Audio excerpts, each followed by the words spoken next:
নমস্কার বন্ধুরা, আমরা তো ট্রেন থেকে নেমেছি হরিদ্বারে সকালে।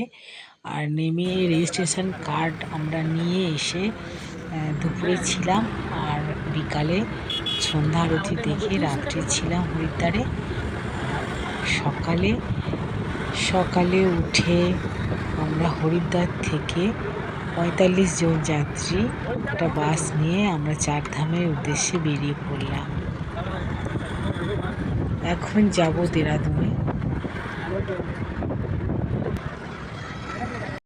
পেট্রোল পাম্পে তেল নিয়ে নিচ্ছে।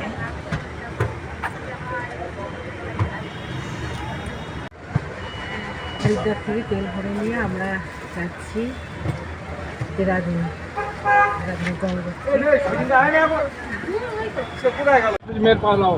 আমাদের ৪৫ জন যাত্রী রেজিস্ট্রেশন কার্ড চেকিং হয়ে গেল।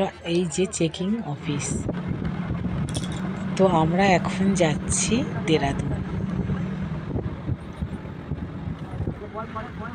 বাবা কেদারনাথের কৃপায় তো আমরা বেরিয়ে পড়লাম। তো এখন আমরা দেরাদুনে একটা হোটেলে